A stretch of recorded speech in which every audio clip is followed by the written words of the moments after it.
आज की इस वीडियो में हम कुछ इंपॉर्टेंट पॉइंट्स के बारे में बात करने वाले हैं। बात करेंगे हम ऑफिशियल ओ मीडिया पोस्ट के बारे में, ओगल सब्सक्रिप्शन के बारे में, एक्टिवेशन, ओ स्ट्रीम एंड इसके अलावा कुछ और भी पॉइंट्स के बारे में हम बात करने वाले हैं। तो सबसे पहले अगर हम ऑफिशियल ओ मीडिया पोस्ट की बात करें तो यस्टरडे दोपहर से ही ये पोस्ट सोशल मीडिया पर वायरल हो रहा है। उम्मीद है आप सभी ने देखा होगा, लेकिन अगर किसी ने अभी तक नहीं देखा है तो ओ मीडिया के ऑफिशियल फेसबुक पेज पर जाकर इस पोस्ट को आप देख सकते हैं, जिसमें एक शॉर्ट वीडियो क्लिप भी होगा एंड ये भी उसमें इंफॉर्मेशन दिया गया है कि 2 days left, stay tuned. And इसके पहले भी ये इन्फॉर्मेशन दिया गया था। इस पोस्ट के थ्रू ये बताया गया था कि something big is coming soon, stay tuned for a major announcement, right. तो यस्टरडे दोपहर में जो पोस्ट किया गया था फ्रेंड, उस पोस्ट को लगभग जिस टाइम पे ऑडियो वीडियो रिकॉर्ड कर रहा हूँ तो इस टाइम तक लगभग 16-17 घंटे बीत चुके हैं। तो देखते हैं फ्रेंड्स कि यहाँ पर ओ मीडिया की तरफ से क्या अनाउंसमेंट की जाती है। तो ओ मीडिया के ऑफिशियल फेसबुक पेज को, यूट्यूब चैनल को चेक करते रहिएगा, राइट। जो भी यहाँ पे अनाउंसमेंट की जाएगी उसके बारे में हम सभी को कंप्लीट इन्फॉर्मेशन मिल जाएगा फ्रेंड्स। क्योंकि फ्रेंड्स इस पोस्ट को लेकर एक एक्साइटमेंट का माहौल बना हुआ है। हम सभी लोग जानना चाहते हैं कि ओ मीडिया की तरफ से क्या अनाउंसमेंट होने वाली है। और इस पोस्ट को हमारे कई लीडर्स ने रीपोस्ट किया है, जैसे कि मोहम्मद कमाल सर ने भी अपने फेसबुक पेज पर इस पोस्ट को रीपोस्ट किया था। इसके अलावा हमारे कई लीडर्स ने किया है एंड हमारे फाउंडिंग मेंबर्स ने भी सोशल मीडिया पर बहुत ही तेज़ी से इस पोस्ट को वायरल किया है। तो देखते हैं फ्रेंड्स कि ओ मीडिया की तरफ से क्या अनाउंसमेंट की जाती है। बात करें अगर हम ओ कैंट सब्सक्रिप्शन की, तो जिनका ओ कैंट सब्सक्रिप्शन एक्सपायर होने वाला था तो उनके सब्सक्रिप्शन में 10 डेज़ को अगेन ऐड कर दिया गया है। तो जिनका एक्सपायर हो रहा था तो वो सभी लोग अपना मार्केट प्लेस चेक कर सकते हैं, मतलब इकोसिस्टम लॉगिन करके मार्केट प्लेस को आप चेक कर सकते हैं, माई सब्सक्रिप्शन टाइप को चेक कर सकते हैं, माई वॉलेट को चेक कर सकते हैं, माई ऑर्डर को चेक कर सकते हैं। यहाँ पर आपको एक्सटेंशन की रिगार्डिंग कंप्लीट इन्फॉर्मेशन मिल जाएगी। आप इनवॉइस को डाउनलोड कर सकते हैं, राइट। तो वहाँ पर आपके सब्सक्रिप्शन में 10 डेज़ अगेन ऐड कर दिया गया है। इसको आप इकोसिस्टम लॉगिन करके देख सकते हैं, समझ सकते हैं। बात करें हम ओ कैंट एक्टिवेशन की, तो कुछ लोगों का मेरे पास क्वेश्चन आ रहा था कि क्या अभी भी अगर हम ओ कैंट को परचेज करना चाहें तो सेम प्राइस में क्या हम ओ कैंट को परचेज कर सकते हैं। तो बिल्कुल फ्रेंड्स, जो भी यहाँ पर ओ कैंट को अभी परचेज करना चाहते हैं, जो परचेज नहीं कर पाए थे किसी रीजन से, एंड अगर अभी वो परचेज करना चाहते हैं तो बिल्कुल आप कर सकते हैं। लेकिन यहाँ पर आपके पास अभी एक ही ऑप्शन है, क्रिप्टो के थ्रू।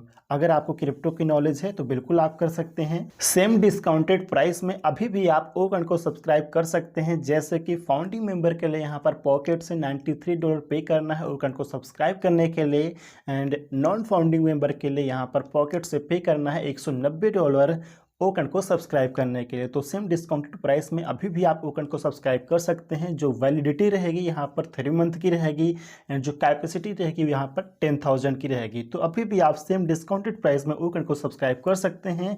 क्रिप्टो के थ्रू आसानी से आप कर सकते हैं, लेकिन अगर आपको नॉलेज है तभी आप क्रिप्टो के थ्रू प्रोसेस कीजिएगा। अगर आपको नॉलेज नहीं है तो किसी लीडर से आप कॉन्टैक्ट कर सकते हैं या फिर आप मुझे भी कॉन्टैक्ट कर सकते हैं, कोई प्रॉब्लम नहीं है। बात करें अगर हम ओ ट्रिम की, तो ओ ट्रिम के रिगार्डिंग मेरे पास कुछ लोगों का क्वेश्चन आया है, मैसेज आया है कि जब वो ओ ट्रिम के थ्रू किसी लिंक को ट्रिम करते समय कस्टम नेम देते हैं तो वहां पर उनके सामने एरर आता है, वो कस्टम यूआरएल को क्रिएट नहीं कर पाते हैं। तो जिनको यहाँ पर कस्टम यूआरएल क्रिएट करते समय प्रॉब्लम आती है उनके लिए मैं यहाँ पर कुछ सजेशन देना चाहूँगा फ्रेंड्स, कि जब भी आप यहाँ पर किसी लिंक को ट्रिम करने के लिए ओ ट्रिम का डैशबोर्ड ओपन करते हैं, जहाँ पर आप किसी लिंक को कॉपी करने के बाद पेस्ट करते हैं, पेस्ट करने के बाद नीचे आपको कस्टम नेम टाइप करने का बॉक्स दिखाई देता है। एंड जब भी उस बॉक्स में आप कस्टम नेम टाइप करते हो तो टाइप करते समय यहाँ पर आपको 2-3 चीज़ें ध्यान रखनी है।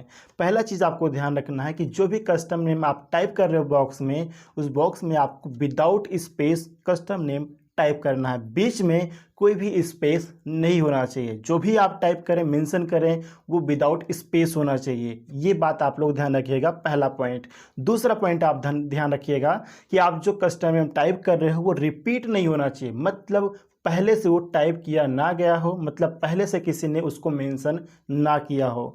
फॉर एग्जांपल मेरा नेम है सूरज सिंह, तो ऑलरेडी मैंने अगर किसी लिंक के लिए जो कस्टम नेम दिया है मैंने वो दिया है सूरज सिंह।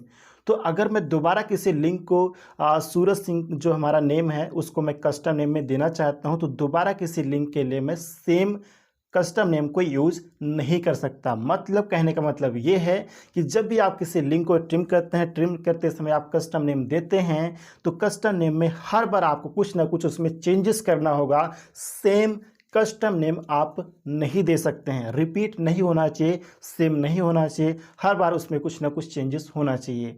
क्योंकि अगर आप चेंजेस नहीं करेंगे और सबमिट करेंगे, आगे बढ़ेंगे, तो आपके पास नोटिफिकेशन आएगा कि जिस कस्टम नेम को आप टाइप कर रहे हो, मेंशन कर रहे हो, इस कस्टम नेम को ऑलरेडी ले लिया गया है, आप कोई दूसरा यहाँ पर ट्राई कीजिए।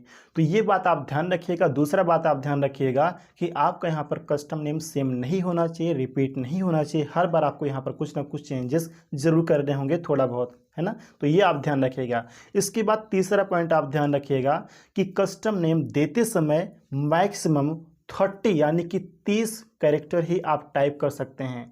30 से ज़्यादा नहीं होना चाहिए, 30 से ज़्यादा अलाउड नहीं है। मैक्सिमम आप 30 कैरेक्टर आप वहाँ पर टाइप कर सकते हैं फ्रेंड। तो कस्टम नेम देते समय यानी कि कस्टम यूआरएल क्रिएट करते समय इन 2-3 पॉइंट्स का ध्यान रखिएगा, देन आपको कोई भी प्रॉब्लम नहीं आएगी, आप बहुत ही आसानी से अपना कस्टम यूआरएल क्रिएट कर पाएंगे।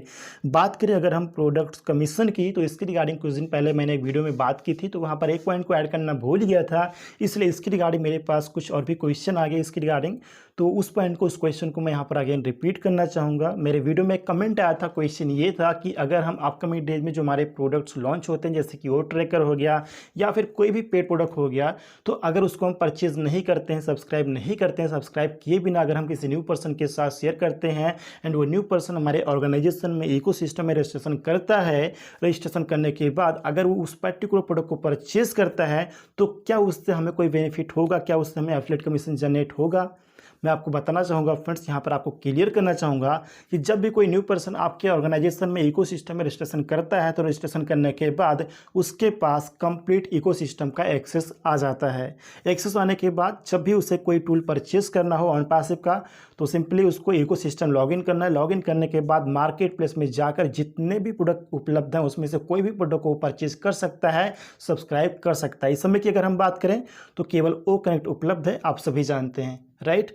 तो जब भी वो किसी प्रोडक्ट को परचेज करेगा मार्केट प्लेस में जाकर, तो परचेज करने के बाद वो परचेज कर सकता है, उसके लिए कोई प्रॉब्लम नहीं है। तो परचेज करने के बाद उस पर्टिकुलर प्रोडक्ट को परचेज करने से आपको एज अ इन्वाइटर यहाँ पर एफिलिएट कमीशन भी जनरेट होगा, लेकिन उस एफिलिएट कमीशन को आप विड्रॉ नहीं कर पाएंगे, वो आपका एफिलिएट कमीशन होल्ड रहेगा, क्योंकि आपने उस पर्टिकुलर प्रोडक्ट को परचेज नहीं किया, सब्सक्राइब नहीं किया है, आपके पास एक्सेस नहीं है, आपके पास उसका सब्सक्रिप्शन नहीं है, इसलिए उस प्रोडक्ट के थ्रू जो आपको सेल जनरेट हुआ है, उस सेल का आपको यहाँ पर कमीशन जो है वो होल्ड रहेगा, उसको आप विड्रॉ नहीं कर पाओगे, वो आपके पे आउट वॉलेट में नहीं आएगा। लेकिन जैसे ही आप उस पर्टिकुलर प्रोडक्ट को परचेज करेंगे, सब्सक्राइब करेंगे, तो आपका जो कमीशन होल्ड है, जो जनरेट हुआ था, जो कमीशन आपका होल्ड है, वो तुरंत आपके पे आउट वॉलेट में आ जाएगा, उसको आप विड्रॉ कर पाएंगे। कहने का मतलब ये है कि अगर आप किसी पर्टिकुलर प्रोडक्ट को परचेज नहीं करते हैं और उससे अगर आपको कोई कमीशन जनरेट होता है, तो कमीशन आपका कहीं जाएगा नहीं, वो जस्ट होल्ड रहेगा। जैसे ही आप अपने प्रोडक्ट को सब्सक्राइब करेंगे, तो आपका जो कमीशन जनरेट हुआ है वो आपके इकोसिस्टम वॉलेट में ऐड हो जाएगा, मतलब पे आउट वॉलेट में ऐड हो जाएगा, उसको आप विड्रॉ कर पाएंगे फ्रेंड्स। फॉर एग्जांपल, आपने अभी ओकन को परचेज ना किया हो, लेकिन आपके ऑर्गेनाइजेशन में जो यूजर है उसने ओकन को परचेज कर लिया हो, तो उसके परचेज करने से क्या होगा कि आपको यहाँ पर एफिलिएट कमीशन तो जनरेट होगा, लेकिन आपका वो एफिलिएट कमीशन होल्ड रहेगा, आपके पे आउट वॉलेट में नहीं आएगा, उसको आप विड्रॉ नहीं कर पाओगे। लेकिन जैसे ही आप ओकन को परचेज करोगे, सब्सक्राइब करोगे, तो आपका जो एफिलिएट कमीशन होल्ड था वो आपके पे आउट वॉलेट में आ जाएगा, उसको आप विड्रॉ कर पाएंगे, यूज़ कर पाएंगे। तो इस प्रकार से हर एक प्रोडक्ट के लिए लागू होता है फ्रेंड, चाहे वो हमारा ओ कनेक्ट हो या फिर आने वाला कोई भी हमारा पेड प्रोडक्ट हो, हर एक प्रोडक्ट के लिए सेम कंडीशन है। तो ये थे कुछ इंपॉर्टेंट पॉइंट्स, इंपॉर्टेंट क्वेश्चंस जिसके रिगार्डिंग मुझे आपसे बात करनी थी फ्रेंड्स।